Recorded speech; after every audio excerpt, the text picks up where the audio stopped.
The day her grandfather died, Ava knew her world wouldn't be the same again. It wasn't just grief. It was the quiet realization that the one person who truly saw her, grease-stained fingers, wild ideas, and all, was gone. Ava was 17 when he passed, a wiry, sharp-eyed girl with oil beneath her nails and a soft spot for old engines. Her grandfather, Walter Blackwell, had raised her on the gospel of horsepower and heart. He was a small-town legend in the hills of Montana, a man who built custom bikes for decades and restored antique engines with the kind of care most people reserved for cathedrals. To Ava, he was a hero. And more than that, he was home. He left behind three things: a collection of vintage motorcycles he'd built with his own hands, a secluded cabin nestled deep in the pines, and a granddaughter who'd worshipped every click of his socket wrench. But he also left something else. A promise. "This is all yours someday, kid," he had said once, wiping grease off her cheek with his shop towel. "The bikes. The cabin. Even my tools. You keep it alive, you hear me? Don't let anyone touch it." She hadn't. Not until others tried. In the months after his passing, Ava's life began to twist in ways she hadn't expected. Her mother, Rachel, remarried quickly, too quickly. Within a year, she had moved in a man named Victor and his teenage daughter, Serena. Victor was a polished man with slick hair and the kind of smile that never quite reached his eyes. He taught yoga, claimed he was a life coach, and spoke in vague metaphors about letting go of attachment while sipping imported green tea from tiny glass cups. Ava knew instantly, he was the type of man her grandfather would have laughed at over a cold beer. Serena was just as curated. Perfect posture. Salon-dyed hair. Brand-name boots and a permanent look of disdain when she caught Ava covered in axle grease. She'd flinch when she entered the garage, dramatically waving the air in front of her face. "Ugh, it smells like rust and old." Ava had rolled her eyes and kept polishing the chrome. Things changed fast after they moved in. Her mother, once distant but tolerable, started siding with Victor on everything. The house was redecorated. Walter's hunting trophies were taken down. His old rocking chair was donated to charity. And though no one dared enter the garage or visit the mountain cabin, Ava could feel their intentions creeping like frost under the door. One day, she overheard them talking in the kitchen. "There's value in that cabin," Victor was saying. "It's just sitting there. She's barely an adult. She wouldn't know what to do with it. She's always been too attached to that place," Rachel muttered. "And those motorcycles. I don't even think they run." Victor laughed. "We could flip the whole thing. Use the cash for Serena's future." Ava had stood frozen in the hallway, fists clenched, her pulse thudding like a war drum. She ran to the garage that night, locking the door behind her, and sat down beside her grandfather's 1967 Indian Scout. It was his favorite. Hers too. The engine had a smooth hum when it purred, and the paint job, deep metallic blue with hand-painted white flames, was flawless. "They're coming for everything, Pops," she whispered, voice breaking. But she remembered. He had protected her. Before his passing, Walter had set up a legal trust. It covered the cabin, the bikes, and the tools in the garage, everything he cherished. Ava had overheard the family attorney, Mr. Pearson, explain to her mother at the funeral. Per Walter's request, none of these assets can be sold or altered until Ava turns 25, he said firmly. He wanted them untouched. That's non-negotiable. Ava had been relieved. Her grandfather had seen this coming. But now she was almost 21, and Victor was getting bolder. She kept going to school, studying mechanical engineering, and working part-time at a local garage. Every spare weekend she drove up to the mountain cabin, checked the locks, and dusted the windows. She kept the garage tidy, the bikes in working order. She kept his memory alive. But things started disappearing. A toolset. A custom carburetor. An entire set of vintage spark plugs, hand-labeled in Walter's precise script. Her mother dismissed it. "Maybe you misplaced them," Victor suggested. "Maybe someone broke in." Ava wasn't stupid. She knew what was happening. Then one night, she came home to find Serena hosting a party in the backyard, full of friends, all admiring a sleek black Ducati on the lawn. "That's mine," Ava said, eyes locked on the bike. Serena smiled sweetly. Was. Dad sold it to Jeremy's brother. Said it was just collecting dust. Ava felt something in her chest here. She needed help. The next day, she drove to the office of Mr. Pearson, but it was closed. Permanently. A new law firm had taken over, and when she inquired about the trust, the receptionist looked puzzled. "We don't have records of a trust in your name," she said flatly. Panic flared in Ava's throat. She dug through her emails, old notebooks, anything that might contain correspondence with Mr. Pearson. She found a number, no longer in service. She found an address, now a bakery. And then she found something else. A folder Walter had given her on her 18th birthday. "In case things get weird," he'd said with a wink. Inside were printed copies of the trust documents. Names. Signatures. The name of a second attorney, someone she'd never met. Ava picked up her phone and dialed the number at the bottom. "Hello, this is Grant Morrison, estate law specialist," a calm voice answered. "I think my family is stealing my inheritance," Ava said. "And I need to know what I can do to stop them." The law office of Grant Morrison was nothing like Ava expected. She had envisioned something cold, sterile, gray walls, gray suits, gray faces. Instead, the office was tucked inside a restored red brick building near the courthouse, filled with the scent of worn leather and cedar polish. Framed photos of vintage motorcycles lined the walls, including a mint-condition 1956 Harley Duoglide. For a moment, she wondered if her grandfather had somehow guided her to the right place. Grant Morrison stood to greet her, tall and lean, his salt and pepper hair neatly combed, his handshake firm but warm. "Miss Blackwell," he said, ushering her inside. "I've been waiting for your call." "You have?" she asked, startled. He nodded, gesturing for her to sit. "Walter Blackwell left me as his secondary legal contact. He was thorough. He suspected your mother might challenge his will or the trust. When his original attorney retired, he transferred the backup documents to me." Ava blinked. "So the trust is real? Everything, the cabin, the bikes, they're protected?" "As protected as the law allows," Grant said. "Your grandfather placed all of it into a living trust, naming you as the sole beneficiary once you reach the age of 25. Until then, no asset can be sold, transferred, or tampered with. That includes the motorcycles, the garage tools, the cabin, and yes, even the land it sits on." Ava exhaled. Relief washed over her like cool water. "But," Grant added, adjusting his glasses, "we have a problem." Her stomach dropped again. "What kind of problem?" He opened a folder on his desk and slid a printout toward her. "Some of your grandfather's assets have already been sold." Ava leaned forward. A line of itemized transactions glared up at her. Motorcycles. Tools. Even a trailer once used to transport bikes to vintage shows. One name stood out, Victor Madden. "They're using his name to sell everything," she muttered. Grant nodded grimly. "I've already pulled real estate filings too. There was an attempt to list the cabin 2 months ago, but I blocked it with a preliminary injunction. Still, they're moving fast. If they're willing to falsify documents to override a trust, they've crossed into illegal territory." Ava clenched her jaw. "They're stealing. They're literally selling off my grandfather's life work like it's a garage sale."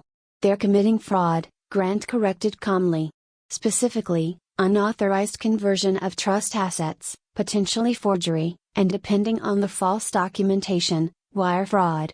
She stared at the page again, her fingers curling into fists. "Can we stop them?" "We already are," he said. "But we need more. We need evidence. Proof of what was taken. Where it went. Who it went to." Ava sat back, her mind spinning. She thought about the garage, how tools disappeared slowly, how bikes vanished without warning. She thought about the cabin, untouched in the forest but now threatened by greed. "I can track it," she said. "I know the bikes. Every model, every detail. I helped rebuild half of them. I even engraved ID tags on the frames with Grandpa." Grant smiled. "That's exactly what we need." That night, Ava returned to the garage and turned on every light. She stood in the center of the space, breathing in the scent of oil, rust, and memory. The silence was thick, broken only by the soft click of a hanging wrench swaying from a hook. One by one, she began documenting. She photographed the remaining bikes. She logged missing parts. She scribbled model numbers, serial numbers, and engine stats into a notebook with hands that trembled, not from fear, but fury. She remembered building them with Grandpa. The way he hummed along with the radio. The way he showed her how to sand chrome just right. How he called the Indian Scout his spirit ride and swore he'd be buried with it, though he never meant it literally. But now it was gone. Vanished. Probably sold to pay for Serena's Instagram-worthy life. Her fingers tightened around her pen. Not anymore. Over the next week, Ava worked like a woman possessed. Every night after work, she returned to the garage. Every weekend, she drove up to the cabin, confirming no one had broken in. She installed cameras, discreet, high quality, cloud-backed. She pulled out her grandfather's old bike registry and cross-checked each VIN number with online auction sites, local dealers, and niche collectors' forums. And with every search, another piece of the puzzle clicked into place. She found listings for bikes that shouldn't have been there, auctioned off under anonymous sellers, but with descriptions that were unmistakable: custom copper-plated muffler, hand-stitched leather seat, vintage gas tank with WB engraved into the paint. Her grandfather's work. Her legacy. Her property. Sold. One by one. She sent everything to Grant, who compiled it all meticulously into legal documents. They subpoenaed transaction records. Pulled banking transfers. The paper trail pointed in one clear direction: Victor and Rachel had been siphoning trust assets for months, funneling proceeds into a joint account, much of which had gone into planning Serena's wedding. Ava hadn't spoken to her mother in weeks. She barely saw them, but when she did, they acted as if nothing had happened. Victor still did yoga on the deck every morning. Serena still floated around the house like royalty, sipping smoothies and filming vlogs.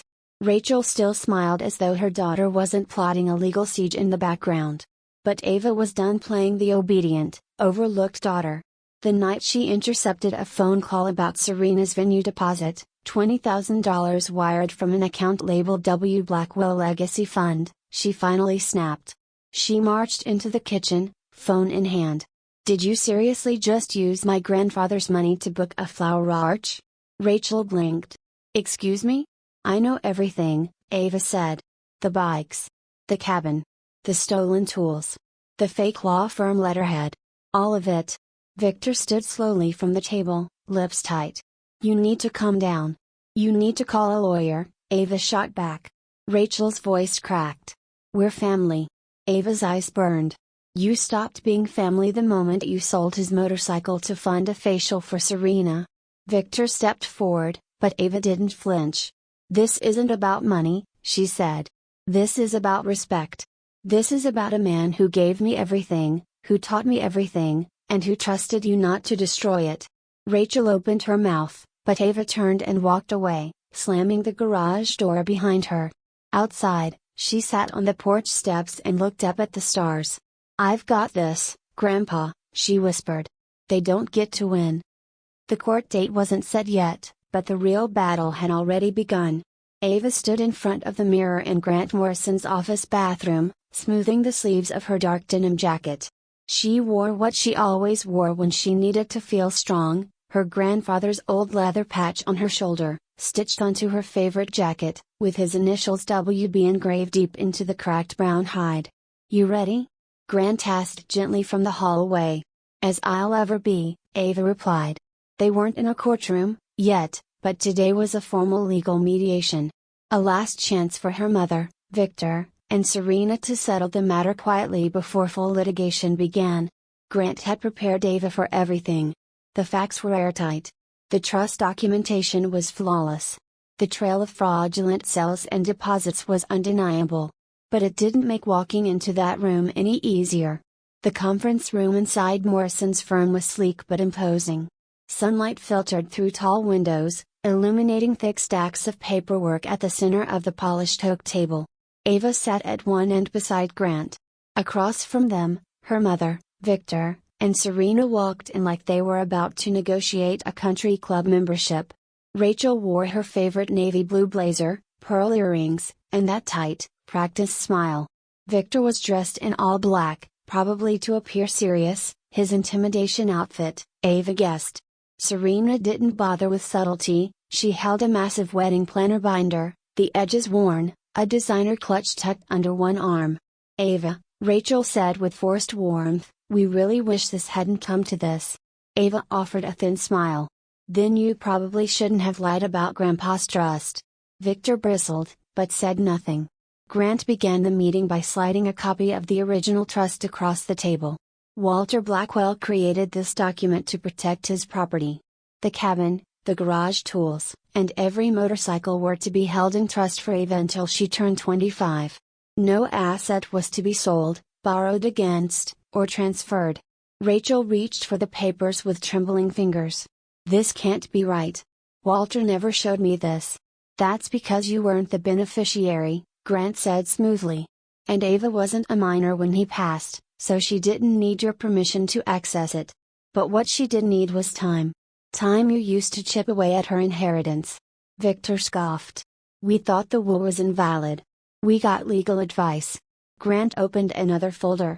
Ah yes, from Harper and Daniels, the law firm that, according to state records, doesn't exist.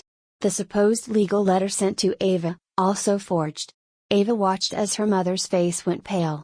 We can explain, Rachel said weakly. Grant didn't pause. We have a paper trail, Mrs. Madden. We have email correspondences, false legal documents, transfer records from your joint account, and auction receipts signed by Victor. And if this proceeds to court, we'll be filing not just for restitution, but criminal charges, wire fraud, trust conversion, forgery, and obstruction. Serena's voice cut through the silence, high and panicked. This was supposed to be my dream wedding. We didn't steal, it was all family money. Ava's voice came out cold and clear. It wasn't your money. Grandpa didn't even know your name. Victor leaned forward, trying to sound firm. Look, can't we just fix this? Maybe give her back the cabin, call it even? Grant raised a brow. You're not in a position to negotiate. The cabin's sale attempt has already been legally blocked. The court has issued a preservation order on all remaining trust property, including anything still in your possession. Rachel reached across the table toward Ava, eyes glassy. Sweetheart. You have to believe me. We just wanted Serena to have a good start. A fair chance. Ava stared at her. And I wasn't entitled to that? You didn't even come to my graduation. Rachel flinched. You ignored every letter Grandpa wrote in that trust. You erased his photos, his tools, his memory. You turned his life into your wallet. Victor slammed his hand on the table. This is ridiculous. We're her parents. We had every right. No, Grant interrupted, voice sharp. You're not her parents. You're not even named in the trust. And by the way, if you had read the fine print, you'd know that Walter also included a clause that allows Ava to assume full legal ownership of the trust early, if a breach is proven. Grant smiled then, just slightly. Which it has been. By the end of the meeting, Victor and Rachel were both visibly sweating. Serena's face was streaked with mascara. They had been served with formal demands: return or repay the value of all sold assets, provide full financial disclosure, and forfeit any claim to the cabin or garage. And if they refused? Full litigation. Public exposure. Criminal charges. They signed the agreement by the end of the day. That night, Ava returned to the cabin. The ride-up was quiet, just her, the wind, and the low growl of her grandfather's restored 1967 Indian, one of the few bikes she had managed to recover before it disappeared forever. The cabin looked exactly the same: pine needles on the roof, a porch swing that creaked in the breeze, and the faint scent of smoke from the old fire pit. But this time, it felt different. It was hers again. Inside, she lit the fireplace and made a pot of coffee, her hands finally steady. She pulled out the notebook she had kept all year, pages filled with legal notes, memories, and the last diagram she and her grandfather had sketched together, the engine block of a '57 Thunderbird. They never finished building that one. But now, maybe she would. Ava looked around and imagined him standing at the counter, hands on his hips, grinning like he always did when she figured something out on her own. "I did it, Grandpa," she said aloud, voice breaking just slightly. "They tried, but they couldn't take you away." The flames cracked in the fireplace like an answer. The ripple effect of the mediation was immediate, and brutal. Within 2 weeks, Ava's mother and Victor were hit with a formal restitution notice requiring them to return or repay nearly $800,000 in stolen trust assets. The breakdown was humiliatingly specific: each vintage motorcycle sale tracked, each forged document referenced, every dollar misappropriated. It wasn't just a financial reckoning, it was a social one too. The story reached local news faster than anyone expected. A well-respected local figure's family had been caught embezzling from a protected trust. While names were withheld in the media, it wasn't hard for people in town to put two and two together. Ava's mother, once known for hosting extravagant neighborhood wine tastings and boasting about Serena's future society marriage, went conspicuously silent. Victor's yoga studio saw a rapid drop in attendance. And Serena? Her carefully curated social media presence crumbled almost overnight. One particularly viral comment under her latest post summed it up. "Your dream wedding was paid for with stolen motorcycles. How poetic." Ava didn't comment. She didn't have to. But the consequences didn't end online. The Lancaster family, Serena's fiancé Jeremy's parents, had initially been thrilled by the match. Their wedding was set to be held at one of their luxury resorts, with plans for a full-page feature in a lifestyle magazine. But once whispers of the legal mess surfaced, everything changed. Ava heard about the fallout secondhand through her former classmate, Elise, who worked PR for the Lancasters. Jeremy's mother canceled everything, Elise said over coffee one afternoon. She told Serena she wouldn't let their name be dragged through a trust fraud case. "Guess they didn't like being linked to stolen property," Ava replied, taking a calm sip of her espresso. "Nope," Elise said. "They even canceled the ice sculptures." Ava raised an eyebrow. "They had ice sculptures?" "3. Shaped like swans." Ava couldn't help herself, she laughed. Back at home, the tension inside the Madden household was volcanic. Rachel had to sell off a string of her own assets to cover the first court-ordered payments. Her precious china set, her designer bags, even the diamond tennis bracelet she used to wear to dinner parties, it all went. Victor fared worse. His studio couldn't weather the scandal. His clients left. His lifestyle coaching retreat was cancelled due to legal complications, and his name quietly disappeared from the regional wellness community altogether. Even Serena, for all her denial and dramatics, couldn't ignore the implosion. Ava ran into her once, briefly, at a coffee shop near campus. Serena looked thinner, her once flawless hair pulled into a messy bun, dark circles under her eyes. "Ava," she said, approaching cautiously, "I just wanted to say. I didn't know everything they were doing." Ava didn't flinch. "You didn't ask, either." Serena's mouth opened, but no words came out. "You only cared about the wedding," Ava continued. "You didn't care where the money came from. You didn't care that it belonged to someone else." "I lost everything too," Serena said softly, almost like a child. "No," Ava replied. "You lost the fantasy. I lost trust. Legacy. My grandfather's name. You don't get to compare the two." She walked away without another word. Meanwhile, Ava's life began to rebuild, not in grand leaps, but in small, meaningful steps. With the trust legally secured and full oversight granted to her by the court, she could finally take control of her inheritance. Grant and his team had recovered 5 of the 11 motorcycles sold, thanks to willing collectors who returned them upon learning they were illegally sold. For the rest, restitution was underway. She also reclaimed her grandfather's tools, now safely returned to the garage, lined neatly on their wall-mounted pegboard just the way he had left them. Even the missing carburetor kit was returned by a retired mechanic who'd unknowingly bought it at a backdoor auction. At the cabin, she made slow, deliberate improvements, repaired the cracked front steps, installed solar panels, restained the deck. She kept it simple, the way Grandpa liked it. And in the garage, under a dusty cover, was the next big project, the unfinished '57 Thunderbird. The one she and Walter had started the summer before he passed. Ava rolled up her sleeves, set her playlist to Johnny Cash, and got to work. The only thing that lingered was her mother. Rachel still called sometimes. First, it was with excuses. We were desperate. Victor's business was struggling. I thought you'd understand. Then, it was guilt. I'm your mother, Ava.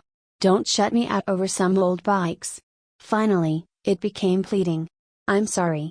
I didn't realize how much it meant to you. I miss you. Ava never answered. Sometimes she listened to the voicemails, her heart tight in her chest. But each one reminded her that forgiveness wasn't something automatic. It had to be earned. And Rachel wasn't ready to earn it.